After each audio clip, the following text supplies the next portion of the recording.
এদিকে জিয়ানশুর হংনিং এর কথা মনে পড়ছিল, ওদিকে হংনিং এরও তার কথা মনে পড়ছিল।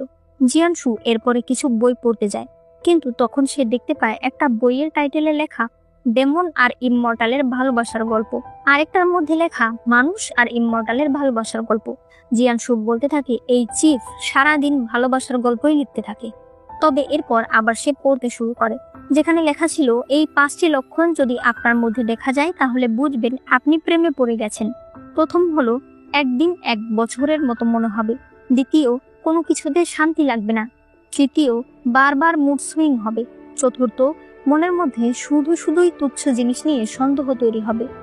পঞ্চম, তাকে ছাড়া আর অন্য কিছুই মাথায় আসবে না। এই সবগুলোই কিন্তু জিয়ানশুর মধ্যে দেখা যায়। তবে সে বলে এর একটাও তো আমার সঙ্গে মিল নেই। তখনই কুনলুনের আসার শব্দ শুনে সে সবগুলো ফেলে দেয়। কুনলুন এসে বলে তোমার কি হয়েছে? কাপে তো চাও নেই, তাহলে তুমি কি খাচ্ছ? দেখো আমি তোমার জন্য ওয়াইন নিয়ে এসেছি। জিয়ানশু হাতে শিকল এনে বলে তাহলে চলো আমি তোমাকে তাওয়ের কাছে নিয়ে যাই। কুনলুন চলে যাওয়ার সাথে সাথেই জিয়ানশু লিলিবেল বের করে শুনতে থাকে, যেখানে হংনিং বলছিল কেমন আছেন আপনি, আপনি কি আমাকে মিস করছেন? তবে এরপর বই বের করে বলে না, আমার মনকে শক্ত করতে হবে। এই কথা শুনেই জিয়ানশুর মুখ দিয়ে ব্লাড বেরিয়ে আসে। সে এরপর নিজেকে শান্ত করতে থাকে। ওইদিকে আমরা তার বাবাকে দেখিয়ে যে কিনা জিয়ানশুর কোর চেক করছিল। সে বলতে থাকে আমি এখন আর এটা ঠিক করতে পারছি না, এবার আমার এর অন্য কোনো সলিউশন বের করতে হবে। এরপর দেখা যায় বাইচোক্লেনে হংনিং সবাইকে বলছে যে সিলেস্টাল রিলমে সে কি করেছে। সবাই তো তার কথা শুনে ভীষণ খুশি ছিল, তবে শুধুমাত্র বাইচা মন মরা হয়ে দাঁড়িয়েছিল। এদিকে জিয়ানশুর কাছে লুইয়াও আসে, সে তাকে কিছু জিজ্ঞেস করতে যাবে এর আগেই কুনলুন সেখানে আসে। লুইয়াও বলে আপনাকে ডাকা ছাড়াই আপনি চলে আসেন? কুনলুন বলে আমি আমার ভাইয়ের কাছে এসেছি। তুমি কোন দুঃখে এসেছো? তখন প্লাম এসে বলে আপনাদের সবাইকে মহারাজ ডেকেছি, সেখানে গেলে মহারাজ বলে সিলেস্টাল ব্যাংকেটের আয়োজন করতে হবে। জিয়ানশু বলে বাবা আমার অনেক কাজ রয়েছে, তাই এই আয়োজনটা যদি কুনলুন আর লুইয়াও মিলে করতো তাহলে আমার ভালো হতো। মহারাজ এতে রাজি হয়ে যায়, তবে এরা ঘরে এসে এই দুজন অনুষ্ঠানের আয়োজন কি দিয়ে শুরু করবে তা নিয়ে ঝগড়া শুরু করে দেয়। লুইয়াও স্পেলের মাধ্যমে কুনলুনকে বশ করার চেষ্টা করে, তবে সেও তো একজন ডেইটি, সে তো আর এভাবে বশ হবে না। জিয়ানফু তাদেরকে দেখে সেখান থেকে চলে যায়। ওদিকে হংনিং এরাও তাদের অনুষ্ঠানের জন্য প্রস্তুতি নিচ্ছিল। সে বলে হ্যাভেন থেকে কি আমাদের অনুষ্ঠানে কেউ আসে? তখন যাইবো বলে কে আসবে? আমাদের এখানে যখন অনুষ্ঠান হয় তখন হ্যাভেনেও একটা অনুষ্ঠান হয়। যাইবো সেখান থেকে চলে গেলে হংনিং সেই কাগজের পাখিটাকে ডাকে, যেটাকে একদিন জিয়ানশু আর সে মিলে বাইজোক্ল্যানে পাঠিয়েছিল। সে সেই পাখিটাকে একটা চিঠি দিয়ে জিয়ানশুর কাছে দিয়ে আসতে বলে। চিঠিটা জিয়ানশুর কাছে আসলে সে সেটা দেখে ভীষণ খুশি হয়। তখন একজন সৈনিক এসে বলে বাইজোক্ল্যানে বারবার পরীরা গায়েব হয়ে যাচ্ছে, তাই মহারাজ আপনাকে সেখানে যেতে বলেছে। অন্যদিকে হংনিং বনের মধ্যে একটা মেয়েকে বসে থাকতে দেখে, সে তাকে ছুঁলে সেই মেয়েটা পড়ে যায়। তখনই ব্যাকগ্রাউন্ডে একটি মেয়ে বলতে থাকে তুমি অবশেষে এসে গেছো ডেমন। ও না, একটু পরেই তো তুমি সুইশিয়ান হয়ে যাবে। সেখানে এসে বুঝতে পারে এটা ইলুশন রিলেম। সে তখন হংনিং এর জন্য চিন্তায় পড়ে যায়। এরপরে সে ওই মেয়েটার সঙ্গে দেখা করে যে কিনা এই ইলুশনটা তৈরি করেছে। জিয়ানশু বলে তুমি এগুলো করে সাধারণ পরীদের, সাধারণ ডেমনদের আটকে রাখছো, আমি বলছি তুমি ওদেরকে ছেড়ে দাও। সেই মেয়েটা বলে ওদের দোষ যে ওরা আমার রিলেমে চলে এসেছে, আর এবার আপনি নিজের চিন্তা করুন, কারণ আপনিও আমার জায়গায় চলে এসেছেন। এরপর আমাদেরকে বলা হয় অনেক অনেক বছর আগে একটি ইমমর্টাল ট্রিবুলেশনের জন্য পৃথিবীতে এসে পড়ে। দেখা যায় ওই ফুল গাছটা আশেপাশে আরো অনেক ফুল গাছের সাথে ছিল, আর কিছু লোকেরা ফুল গাছ তুলে ফেলছিল। যখনই কেউ এই ফুলটাকে তুলতে যায় তখন একজন লোক এসে তাদেরকে থামতে বলে। এরপরে সে সেই ফুলটার কাছে এসে বলে এত সুন্দর ফুল যদি নষ্ট হয়ে যায় সেটা কি ভালো হবে?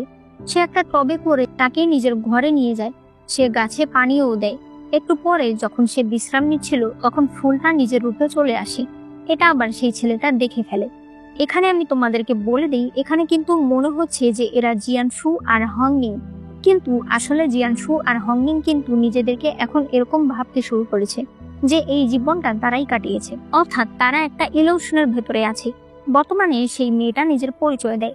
সে বলে আমার নাম সুইশিয়ান, আমি একজন ইমমর্টাল, ট্রিবুলেশনের জন্য পৃথিবীতে এসেছি। ছেলেটা তার কথা বিশ্বাস করে নেয়, কারণ সে এইসবে বিশ্বাস করত। সে তাকে বলে তুমি এখানে থাকতে পারবে, তবে তোমাকে আমার সঙ্গে কিছু শর্তে সাইন করতে হবে। সে তাকে বিভিন্ন শর্ত দিয়ে দেয় আর একটা কাগজে সাইনও নিয়ে নেয়। সুইশিয়ান জিজ্ঞেস করে, আপনার নাম কি? তখন সে বলে, আমার নাম দুয়ান ফেই। এরপর বলে, আমার ঘুম পেয়েছে, আমাকে একটা গান গেয়ে শোনাও। সে বলে, আমি তো গান পারি না। সে বলে, তাহলে চলো একসঙ্গে ড্রিঙ্ক করি। তবে সুইশিয়ান বলে, ইমমর্টাল হিসেবে আমি ড্রিঙ্ক করতে পারবো না। সে বলে, তাহলে গল্প বলো। সুইশিয়ান এরপরে তাকে নিজের গল্প বলে শোনাতে থাকে। এদিকে কুনলুন জিয়ানসুর প্যালেসে গেলে সেখানে সে জিয়ানসুকে দেখতে পায় না। তার ভীষণ বোরিং ফিল হচ্ছিল। তখন এক দাসী এসে বলে, বাইরের লুইয়াও রাজকুমারী এসেছে ফ্লাওয়ার ডেইটির সঙ্গে দেখা করতে। কুনলুন বলে, ওকে ভেতরে আনো, আর আমি যে এখানে আছি সেটা বলবে না। সে সাথে সাথেই জিয়ানসুর পোশাক পরে নেয়। এরপরে জিয়ানসুর জায়গায় গিয়ে বসে থাকে। লুইয়াও সেখানে এসে তার সঙ্গে কথা বলতে থাকে, তবে তার গলা শুনে সে বুঝে যায় যে এটা জিয়ানসু নয়। লুইয়াও বলে, আমি আপনার জন্য ওয়াইন এনেছি, খাবেন? কুনলুন খেতে চাইলে সে তার হাতে অন্য একটা ওয়াইন এনে দেয়, যেটা ছিল প্রচন্ড তিতা। লুইয়াও তখন হাসতে থাকে। সে বলে, তুমি আমাকে মিথ্যা কথা বলেছ। এখানে তারা আবারও ঝগড়া করতে শুরু করলে শুনতে পায় কেউ একজন বাইরে থেকে বলছে যে জিয়ানসু বাইজোকল্যানে গিয়ে আটকে গেছে। তারা তখনই জিয়ানসুকে বাঁচাতে বাইজোকল্যানে চলে আসে। তবে এখানে এসে লুইয়াও নিজেকে কন্ট্রোল করতে পারছিল না। সেও ইলিউশনের জন্য নিজেকে সুশিয়ান ভাবতে শুরু করে। কুনলুন তাকে অজ্ঞান করে কোলে করে নিয়ে যেতে থাকে। এরপরে দুয়ান ফেই সুইশিয়ানের ছবি আঁকে। সুইশিয়ান তার ছবি দেখে বলার ভাষা হারিয়ে ফেলে। দুয়ান ফেই বলে, তুমি জানো, একবার আমি আমার মায়ের ছবি এঁকে দিয়েছিলাম। সে এত খুশি হয়েছিল যে কিছু বলতেই পারছিল না। সুশিয়ান বলে, তোমার মা কি সেই ছবিটা যত্ন করে কোনো আলমারির ভেতরে রেখে দিয়েছে? সে বলে, হ্যাঁ। তুমি কি করে জানলে? সুইশিয়ান বলে, এটা বোঝাই যায়। এদিকে এরাও ছবি আঁকতে চাইছিল। আমরা বুঝতে পারি লুইয়াও এখন সুইশিয়ানের ইলিউশন থেকে বেরিয়ে এসেছে। তবে তারাও যেহেতু দুয়ান ফেই আর সুইশিয়ানের জীবনটা দেখছে, তাই সেম সিন তাদের সামনেও আসছে। এরপরে দুয়ান ফেই সুইশিয়ানকে নিয়ে একটা ব্রিজের উপরে দাঁড়ায়।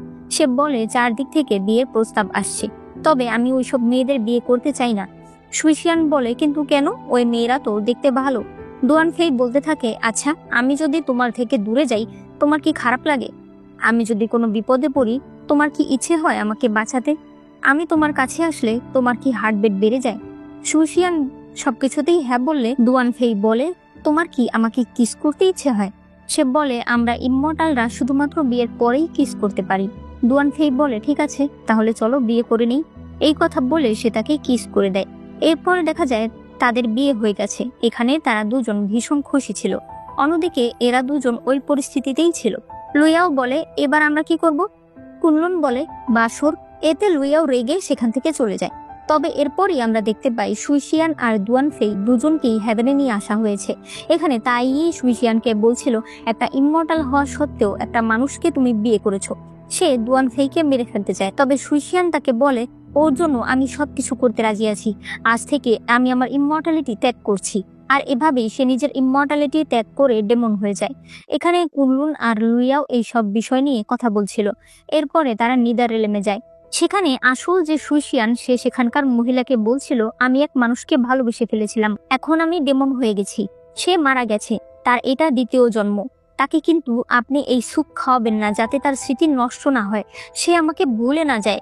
দুয়ান ফেই এখানে আসলে সে নিজে থেকেই এই স্যুপ খেতে চায় না, কারণ সে পরের জন্মেও সুইশিয়ানকে মনে রাখতে চায়। তবে ওই সময় সুইশিয়ান মানে হংনিং তাকে বলে, আপনি এটা খেয়ে নিন, আপনি আপনার এক জীবনে আমাকে ভালোবেসেছেন, এটাই আমার জন্য যথেষ্ট। তখন পেছন থেকে আসল যে সুইশিয়ান, সে বলে, অবশেষে তোমরা এই ইলিউশন ভেঙে ফেললে। এরপরে জিয়ানসু আর সুইশিয়ান সামনাসামনি ছিল। সে বলে, তুমি কি তোমার অন্যায় বুঝতে পারছো? সুইশিয়ান বলে, আমি কোনো অন্যায় করিনি, আমি ইমমর্টাল থেকে ডেমন হয়ে গেছি, আর ও আমাকে মনে রাখার জন্য সামান্য সুখ পর্যন্ত বাদ দিতে পারলো না। আমার সবচেয়ে বড় ভুল ছিল ওকে ভালোবাসা। জিয়ানসু বলে, যখন তুমি ডেমন হয়ে যাও আর ও আবার ওর জায়গায় ফিরে আসে, তখন ও পাগল হয়ে যায় তোমাকে বাঁচানোর জন্য। দেখা যায় সে সুইশিয়ানের ফুলটাকে রোদে নিয়ে রাখে, এটাতে পানি দেয় আর কান্না করে বলতে থাকে, তুমি আমার কাছে ফিরে আসো। এভাবেই দিন রাত সে সুইশিয়ানের জন্যই ওই বিয়ের একই পোশাক পরেই না খেয়ে না ঘুমিয়ে বসে থাকে। আর এক সময় এভাবেই সে মারা যায়। আর এই জন্যই দ্বিতীয় জন্মে যাওয়ার আগে সে ওই স্যুপটা খেয়ে ফেলেছিল, যাতে সে সুইশিয়ানকে ভুলতে পারে আর প্রিয়জনকে হারানোর যে বেদনা তা থেকে মুক্তি পেয়ে যায়। এই সবকিছু জানতে পেরে সুইশিয়ান তার নিজের ভুল বুঝতে পারে। এরপরে সে সেই ইলুশন ভেঙে ফেলে এর ফলে তারা সবাই নিজেদের রূপে ফিরে আসে। কুনলুন আর লুইয়াও আবারও প্যালেসে ফিরে যায়, কারণ তাদেরকে ব্যাংকেটের আয়োজন করতে হবে। অন্যদিকে জিয়ানশু হংনিং এর কাছে যায়। হংনিং জিয়ানশুকে নিয়ে একটা আলাদা জায়গায় আসে। এখানে সে বলে, দুয়ানফেই আর সুইশিয়ানের মতো সত্যিকারের ভালোবাসাগুলো অনেক সুন্দর, আর আমি আপনাকে সত্যিই ভালোবাসি। আপনি যখন দুয়ানফেই সেজেছিলেন তখন আপনি আমার জন্য অনেক চিন্তা করছিলেন। আপনিও কি আমাকে ভালোবেসে ফেলেছেন? ওই সময় পুরো ফ্যামিলিয়ার ট্রাইব সেখানে আসে, কারণ তারা বলতে থাকে তাদের এখানেই সুইশিয়ান ইলুশন তৈরি করতে পেরেছে। সবকিছু জানার পরে আমি বুঝতে পেরেছি সুইশিয়ান বাইচার সঙ্গে কথা বলেছিল, তবে এখানে বাইচারও দোষ নেই, তাই কাউকে ক্ষমা চাইতে হবে না। হংনিং জিয়ানশুকে নিয়ে ফেস্টিভ্যালের সেখানে যায়। তারা দুজন দুটো মাস্ক পরে নেয়। হংনিং বলে, চলুন আমরা ফানুস ওড়াই।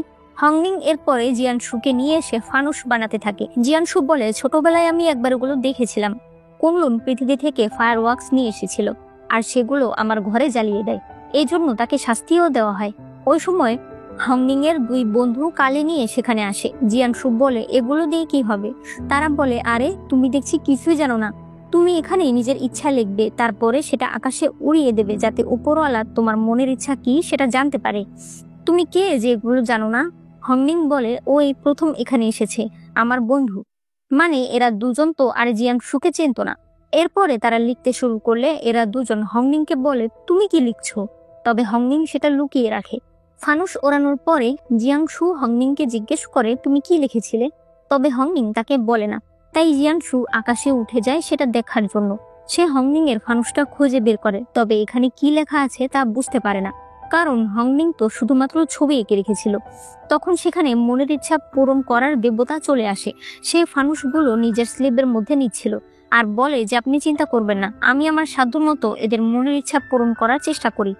জিয়ানশু নিচে এসে হংনিংকে বলে, ল্যান্থান দেবতা আমাকে বলেছে তোমার মনের ইচ্ছা সে পূরণ করবে। হংনিং বলে, তাহলে আমি আপনাকে বিয়ে করতে পারবো? জিয়ানশু বলে, ও তাহলে তোমার মনের ইচ্ছা এটা? হংনিং বলে, ওই ইলুশনে থাকার সময় আমি বুঝতে পেরেছি ভালোবাসা অনেক কষ্টের, কিন্তু সাথে আমি এটাও বুঝতে পেরেছি ভালোবাসার মানুষের সঙ্গে কয়েকদিন কাটানোই অনেক বড় ব্যাপার।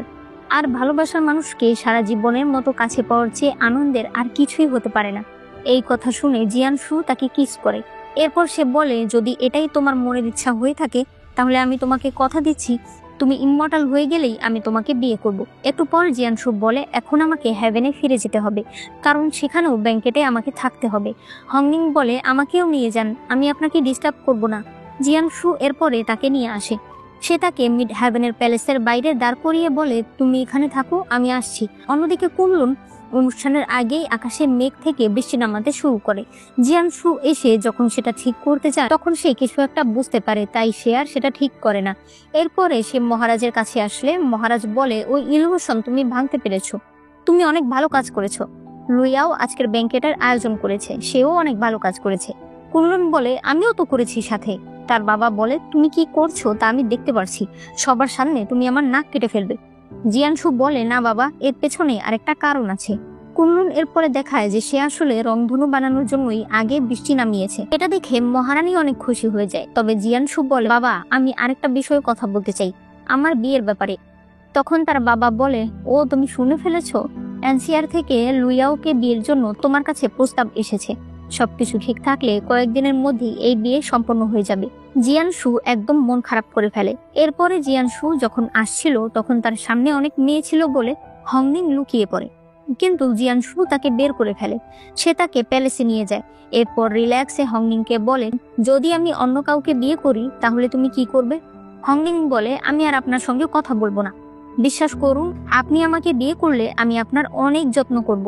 জিয়ানশু বলে, এনসিআর থেকে লুইয়াওয়ের জন্য আমার বিয়ের প্রস্তাব পাঠানো হয়েছে। হংনিং বলে, আপনি কি হ্যাঁ বলে দিয়েছেন? জিয়ানশু হেসে বলে, না। এরপর আমাদেরকে দেখানো হয় জিয়ানশু তার বাবাকে বলে, বাবা আমি লুইয়াওকে বিয়ে করতে পারবো না, আপনার অবাধ্য হওয়ার জন্য আমাকে ক্ষমা করে দিন। এই বলে সে চলে আসে। হংনিং উঠে যেতে থাকলে জিয়ানশু তার কাছে এসে বলে, আমি তো তোমাকে কথা দিয়েছি বিয়ে আমি তোমাকেই করব। হংনিং ভীষণ খুশি হয়ে যায়। জিয়ানশু বলে, তাহলে এবার আমার নাম ধরে ডাকো। হংনিং তাকে নাম ধরেই ডাকে। সে বাইজু ক্ল্যানে যেতে চাইলে জিয়ানশু বলে, আজকে প্রাসাদে অনেক মানুষ, তাই আজ তোমাকে কোথাও যেতে হবে না, একজন তোমার খেয়াল রাখবে। দেখা যায় সেই একজন হলো চিফ। চিফ বলে, দয়া করে আমাকে ক্ষমা করুন, আমারও তো ইচ্ছে করে অনুষ্ঠানে যেতে, তবে জিয়ানশু তার কোনো কথা না শুনেই সেখান থেকে চলে যায়। অর্থাৎ চিফকে হংনিংকে দেখে রাখতেই হবে। এদিকে সেলেস্টিয়াল প্যালেসে আকাশে কালো মেঘ দেখা যাচ্ছিল। আসলে কুনলুন ইচ্ছে করে এটা করছিল আর লুইয়াও তাকে থামাচ্ছিল। তখন জিয়ানশু এসে তাদের দুজনকেই থামিয়ে দেয় আর আকাশ ক্লিয়ার হয়ে যায়। একটু পরেই মহারাজ আর মহারানী সেখানে আসে। তখন এখানকার অনুষ্ঠান শুরু হয়ে যায়। একটু পরে মহারাজ আর মহারানী এনসিআরের মহারাজের কাছে আসে। এখানে এনসিআরের মহারাজ বলে, আমরা যে বিয়ের প্রস্তাব পাঠিয়েছিলাম সেই ব্যাপারে আপনাদের মতামত। মহারানী বলে, আমরা আপনাদের প্রপোজাল অ্যাকসেপ্ট করেছি, কয়েকদিনের মধ্যেই বিয়ে হয়ে যাবে। এনসিআরের রাজা বলে, তাহলে আমি খুব শীঘ্রই আমাদের ডিউ অফ লোটাস আপনাদের কাছে পাঠিয়ে দেব। জিয়ানশুর মেজাজটা তখন প্রচন্ড খারাপ হয়ে যায়। লুইয়াও তার কাছে এসে বলে, আপনার কি হয়েছে? আপনাকে অন্যরকম লাগছে। জিয়ানশু বলে, আমার কিছু হয়নি। সে তার সঙ্গে এক কাপ ওয়াইন খায়। তখন কুনলুন এসে বলে, ভাইয়া তোমাকে তাই ডেকেছে। জিয়ানশু সেখান থেকে চলে যায়। তখন কুনলুন বলে, কি একটা অবস্থা, তুমি একজনের চেহারা দেখে বোঝো না যে সে কি চায় আর কি চায় না? আমার ভাইকে দেখলেই বোঝা যায় যে সে খুশি না। কিন্তু লুইয়াও তার কথায় বিশ্বাস করে না। তারা ঝগড়া করতে থাকলে ম্যারেজ ইমমর্টাল এসে বলে, আপনাদের দুজনকে একসঙ্গে অনেক ভালো মানায়। কিন্তু তারা দুজনেই উল্টো তার উপর রাগ দেখিয়ে চলে যায়। এদিকে চিফের বিশ্বাসই হচ্ছিল না যে জিয়ানশু হংনিংকে বিয়ের জন্য হ্যাঁ বলেছে। কিন্তু হংনিং বলে যে হ্যাঁ, এটা সত্যি। তখন চিফ তার জন্য ভালো ওয়াইন নিয়ে আসে আর তাকে বলে, আমার আগের ব্যবহারের জন্য তুমি আমাকে ক্ষমা করে দিও। হংনিং বলে, আমি বাইজুক্লানে কখন যাব? চিফ বলে, তুমি উড়ে চলে যাও। তবে সে বলে, আমি তো উড়তে পারি না। চিফ বলে, তুমি তাহলে কি ধরনের রানী হবে? এদিকে এনসিআরের রাজার কাছে ডিউ অফ লোটাস নিয়ে আসা হয়। রাজা বলে, এটা এখনই সেলেস্টিয়াল প্যালেসে পাঠিয়ে দাও। তখন জেনারেল বলে, মহারাজ আরেকবার ভেবে দেখুন, এটা তৈরি হওয়ার জন্য আমরা কত বছর অপেক্ষা করেছি।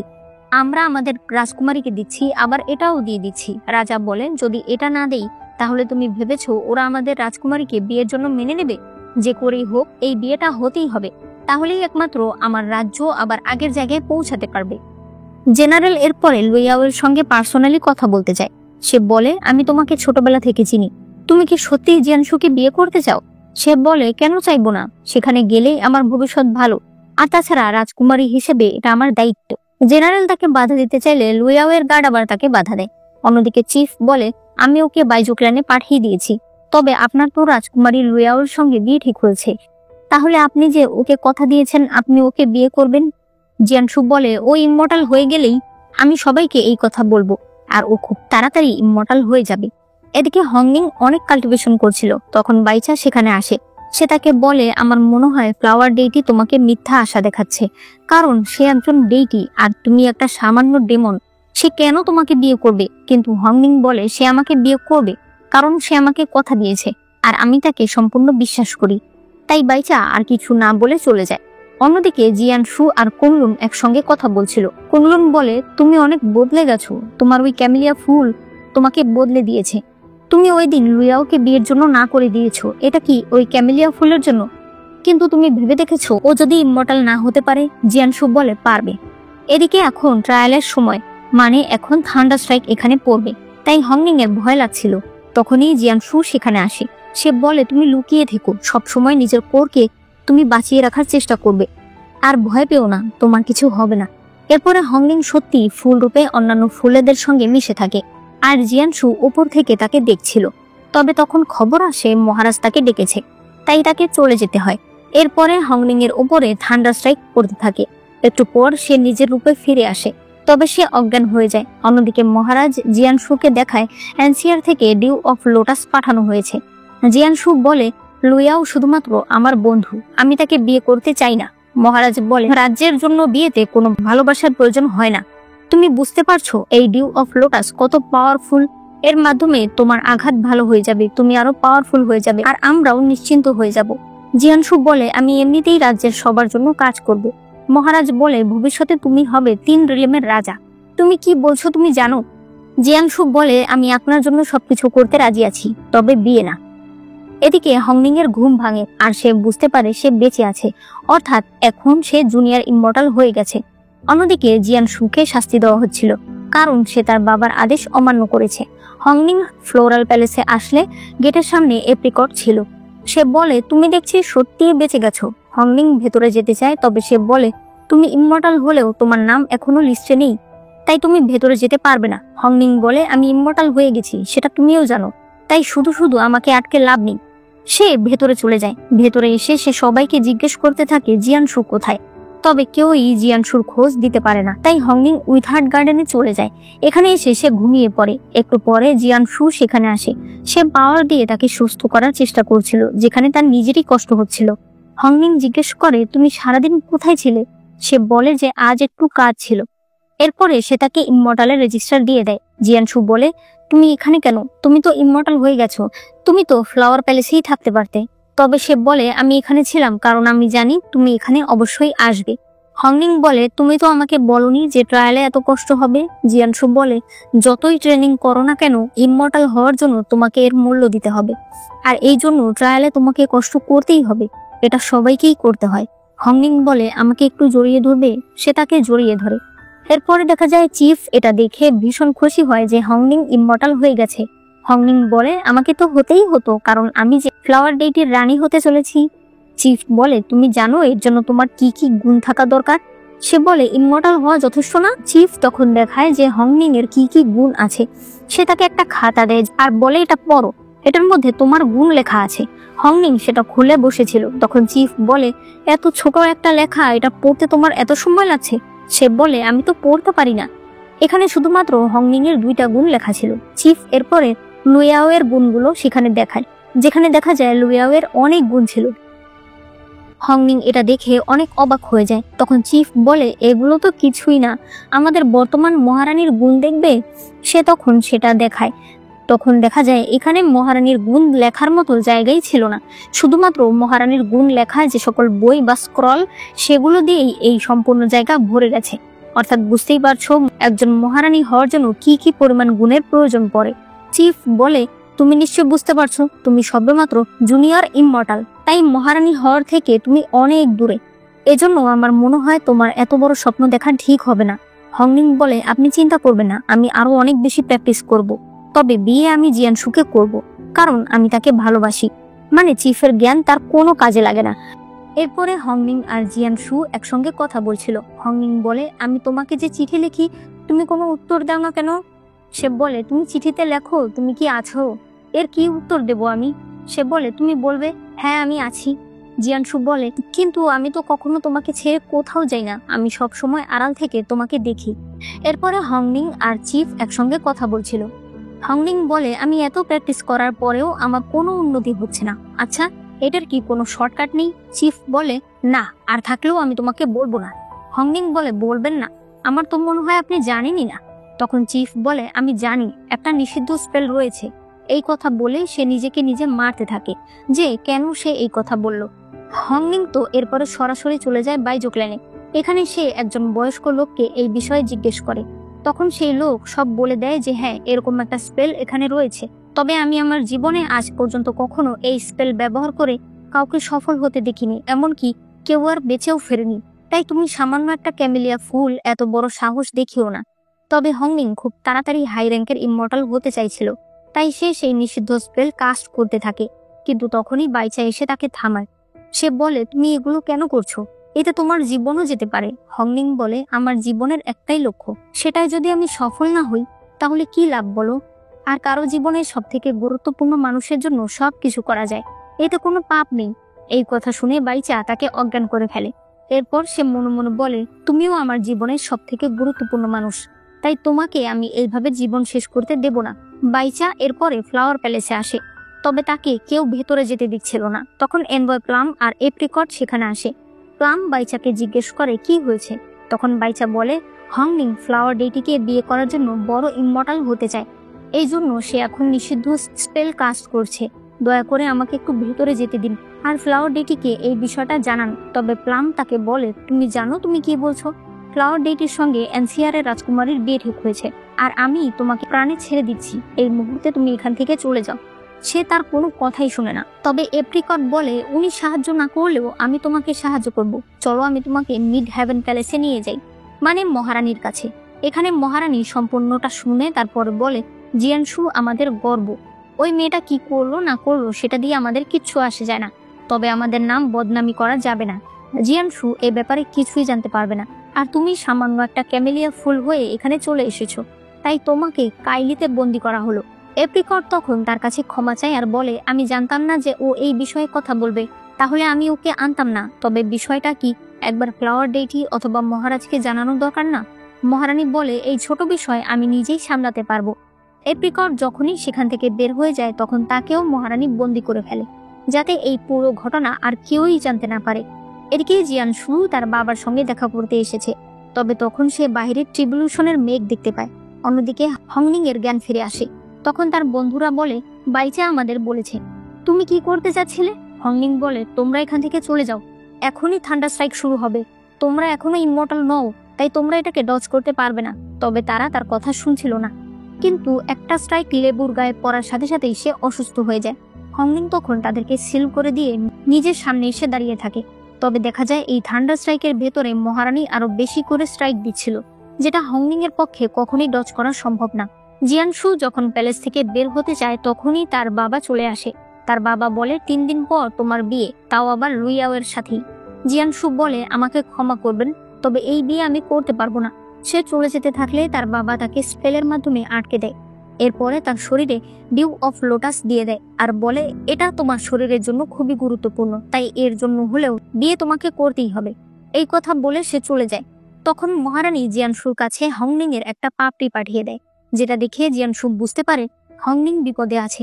তাই সে তখনই তাকে বাঁচাতে চলে যায়। সে তাকে উইথার্ড গার্ডেনে নিয়ে আসে। এখানে সে নিজের পাওয়ার দিয়ে হংনিংকে বাঁচানোর চেষ্টা করছিল, তবে হংনিং বলে, আমাকে ক্ষমা করে দিন, আমি আর আপনার সঙ্গে থাকতে পারলাম না। তার শরীর থেকে পাপড়ি বেরিয়ে যাচ্ছিল। আর কোনো উপায় না পেয়ে জিয়ানশু তার শরীর থেকে সেই ডিউ অফ লোটাস বের করে হংনিংকে দিয়ে দেয়, যার ফলে হংনিং এখন সুস্থ হয়ে যায়। এরপরে আমরা জিয়ানশুকে হাঁটু গেড়ে বসে থাকতে দেখি। মহারানী মহারাজকে বলে, জিয়ানশু 3 দিন ধরে বিয়ে ভাঙার জন্য এখানে বসে আছে। এরপর মহারাজ তার কাছে আসে। জিয়ানশু বলে, বাবা, আমি আমার পদ ছেড়ে দিয়ে একজন সাধারণ সৈনিক হিসেবে বর্ডারে চলে যেতে চাই। এটা শুনে তার বাবা রেগে যায়।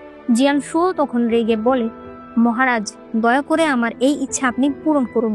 মহারাজ আবার তাকে বন্দি করে এবং তার কপালে একটা সিল দিয়ে দেয়, যার ফলে জিয়ানশু ঘটনা কি ঘটছে তা ঠিকই বুঝতে পারবে, তবে সে কিছুই করতে পারবে না, অর্থাৎ সে একটা পাপেটের মতো হয়ে যাবে। এদিকে হংনিং এর জ্ঞান ফিরলে তখন সে সামনে সায়াওকে দেখতে পায়। সে বলে, আমি বেঁচে গেছি, তার মানে আমি হাই র্যাঙ্কের ইমমর্টাল হয়ে গেছি। সায়াও বলে, যেহেতু তুমি বেঁচে গেছো তাহলে তুমি এখান থেকে চলে যাও। হংনিং তার কথা কিছুই বুঝতে পারে না। তখন আমরা দেখতে পাই আজ আসলে জিয়ানশু আর লুয়াওয়ের বিয়ে। এই কথা শুনে হংনিং দৌড়ে এদিকে আসতে থাকে। বিয়ের কার্যক্রম শুরু হয়ে যায়। ম্যারেজ ইমমর্টাল তাদের দুজনের বিয়ের সুতা দিয়ে হাত বেঁধে দিতে চায়, তবে লুয়াওয়ের বিয়ের সুতা জিয়ানশুর হাতে যায় না, যেটা দেখে সে অনেক অবাক হয়ে যায়। তখন মহারাজ বলে, এইসব বাদ দাও, বিয়ে হলেই হলো।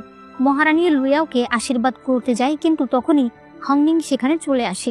তাকে দেখে সবাই অবাক হয়ে যায়। সে জিয়ানশুকে বলে, আপনি তো বলেছিলেন আপনি লুয়াওকে বিয়ে করতে চান না। এটা শুনে লুয়াও অনেক অবাক হয়ে যায়। আশেপাশে মানুষজন বলতে থাকে, ফ্লাওয়ার ডেটি এই মেয়েটাকে অনেক আদর করত, তাই মেয়েটা এখনো স্বপ্নের মধ্যে আছে। হংনিং নিজেকে শান্ত করে বলে, আমি এখানে এসেছি শুধুমাত্র আপনাদের আমার দোয়া দিতে, যাতে আপনারা দুজন সুন্দরভাবে জীবন কাটাতে পারেন। এটা বলে সে মাটিতে বসে কান্না করছিল। তখন জিয়ানশু তার দিকে ঘুরে তাকায়। তার চোখ দিয়ে পানি পড়তে থাকে।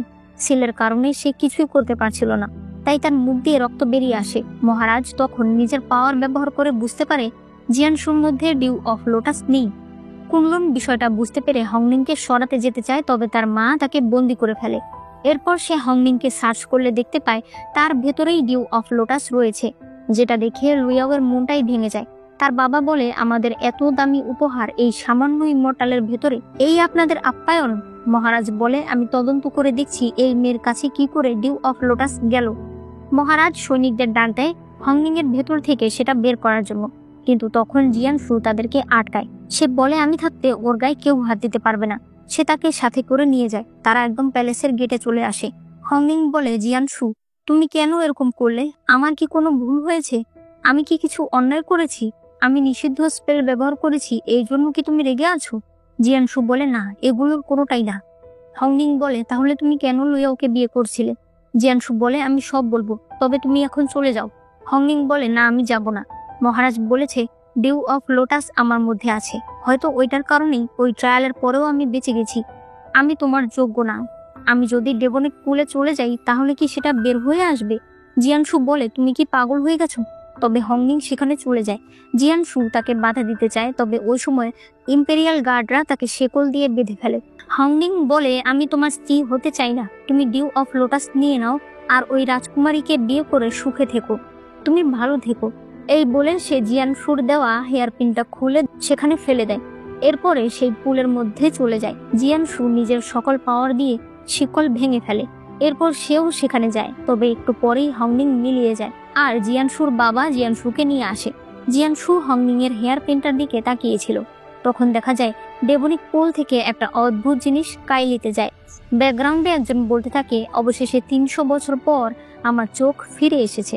আর এটা ছিল এখানকার কোনো ডেমন। অন্যদিকে লুইয়াও ড্রিঙ্ক করছিল। কুনলুন তাকে এসে শান্ত করতে চায়, তবে লুইয়াও তাকে আঘাত করে দেয়। তখন কুনলুন সেটা আটকায় না।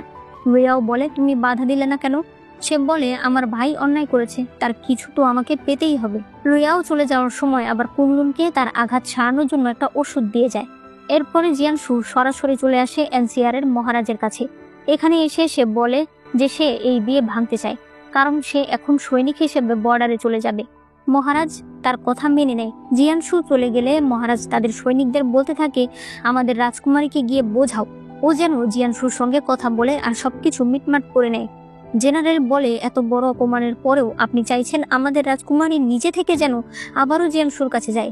মহারাজ বলে, তুমি কি জানো মিড হেভেনের যুবরাজ একটা সৈনিক হয়ে যাবে? এটা কোনো বিশ্বাস করার মতো কথা?